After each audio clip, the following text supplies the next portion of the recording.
नमस्कार दोस्तों। 14 अक्टूबर 1956 यानी आज से ठीक 68 साल पहले बाबा साहब अम्बेडकर दीक्षा भूमि की तरफ चल दिए। रास्ते में दोनों तरफ बेशुमार भीड़ थी।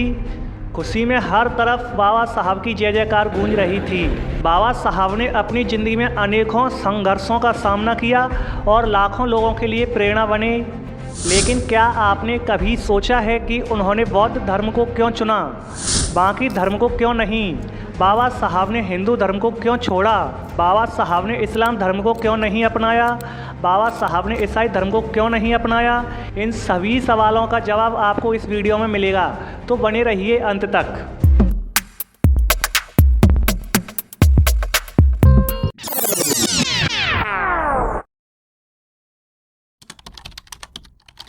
बचपन से ही बाबा साहब ने जाति व्यवस्था और भेदभाव का सामना किया है। बाबा साहब ने अपनी biography waiting for a visa में ऐसी घटनाओं का जिक्र किया है जिससे उनका हिंदू धर्म से विश्वास उठ गया। बाबा साहब अपनी biography waiting for a visa में लिखते हैं कि जब वह 9 साल के थे तो उन्हें गर्मियों की छुट्टी बिताने के लिए कोरेगांव अपने पिताजी के यहाँ जाना था। जब वह कोरेगांव अपने पिताजी के यहाँ जा रहे थे तो कोरेगांव के नज़दीक स्टेशन मसूर उतरे। उनके पिताजी ने सवारी भेजने को लिखा था, लेकिन वहाँ पर कोई सवारी नहीं पहुँची थी। शाम हो रही थी। कुछ देर बाद स्टेशन मास्टर उनके पास आता है और पूछने लगता है कि आप यहाँ क्यों रुके हो।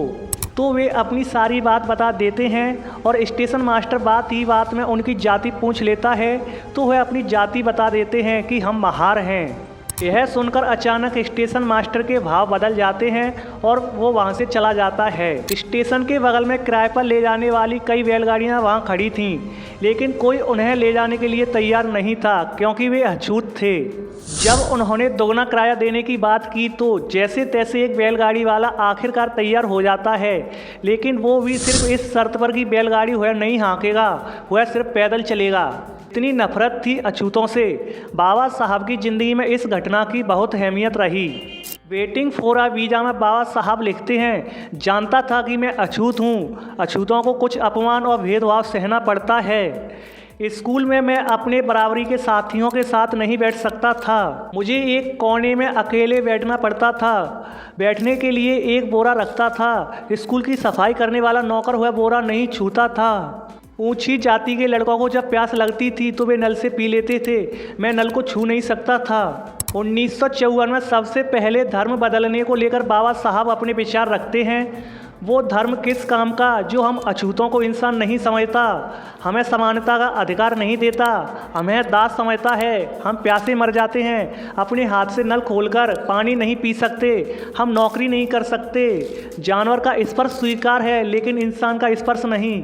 यह धर्म नहीं, पागलपन है। बाबा साहब ने 25 दिसंबर 1927 को सार्वजनिक रूप से मनुस्मृति की प्रतियों को जलाया क्योंकि वह मानते थे कि इस पुस्तक के कारण ही हिंदू धर्म में जाति आधारित भेदभाव है।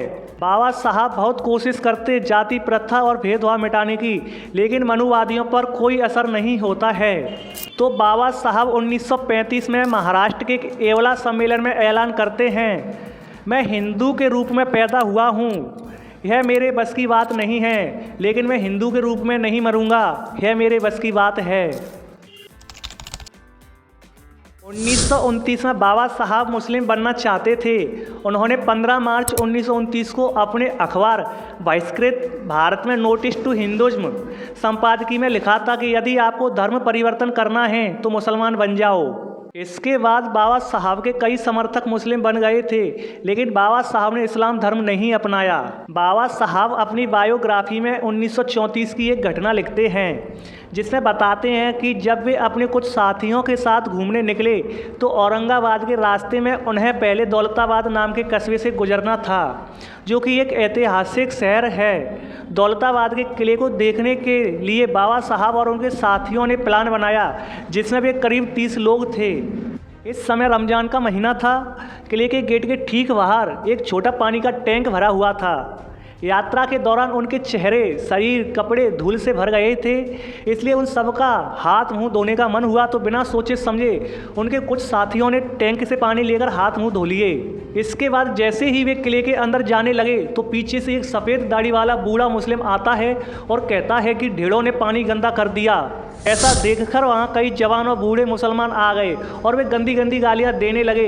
ढेड़ो तुम्हारी औकात क्या है? कोई कह रहा था ढेड़ों को सबक सिखाने की ज़रूरत है। मुसलमान उनकी बात सुनने तक को तैयार नहीं थे। वहाँ दंगे जैसे हालात बन गए थे और हत्या भी हो सकती थी।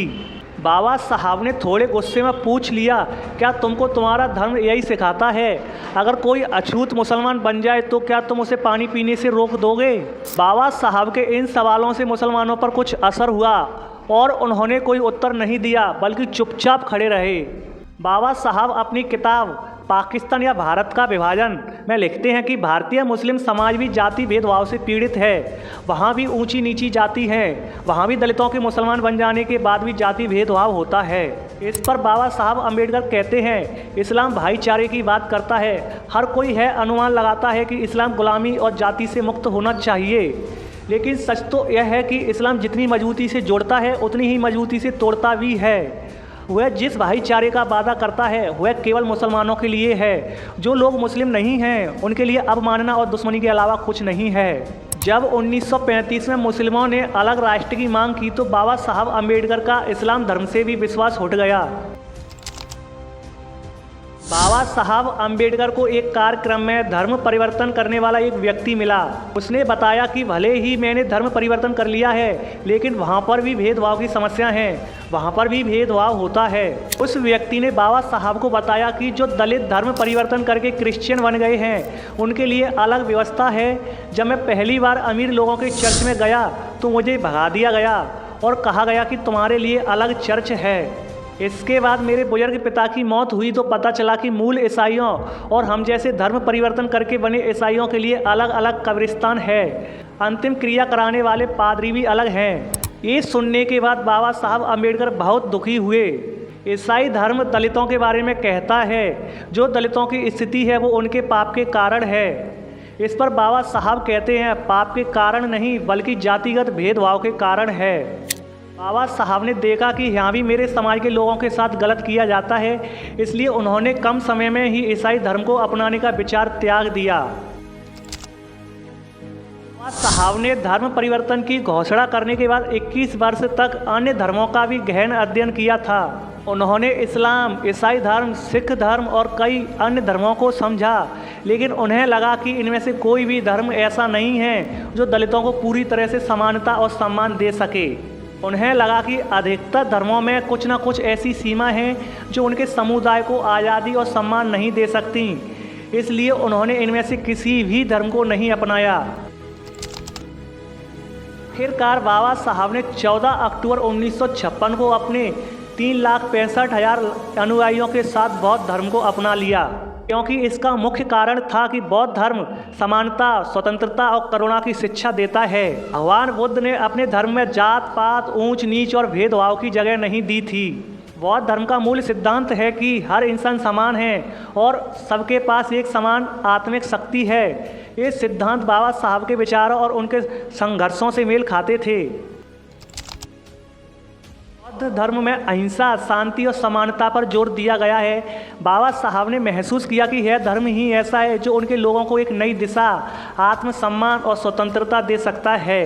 उन्होंने 1956 में नागपुर में अपने अनुयायियों के साथ बौद्ध धर्म की दीक्षा ली और इस धर्म के आदर्शों को अपनाया। उनके लिए यह केवल धर्मांतरण नहीं था, बल्कि सामाजिक और सांस्कृतिक मुक्ति का प्रतीक था। बाबा साहब ने कहा था, मैं ऐसा धर्म चुनूंगा जो मुझे समानता और आत्मसम्मान दे सके। बौद्ध धर्म अपनाने के बाद उन्होंने लोगों से कहा कि वे जाति व्यवस्था के बंधनों से निकलें और एक ऐसे समाज का निर्माण करें जहां सबको समान अधिकार और सम्मान मिले।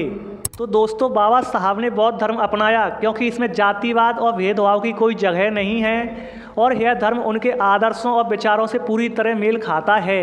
बाबा साहब अपनी किताब बुद्ध और उनका धम्म में लिखते हैं, मैं बौद्ध धर्म को इसलिए पसंद करता हूँ क्योंकि यह 3 सिद्धांतों को एक साथ देता है जो कोई अन्य धर्म नहीं देता: समानता और जाति का खंडन, अहिंसा और करुणा, तर्कसंगता और वैज्ञानिक दृष्टिकोण। बौद्ध धर्म किसी भी प्रकार के पाखंड, परंपरागत, जातिवादी आस्थाओं या धार्मिक कर्मकांडों पर आधारित नहीं है।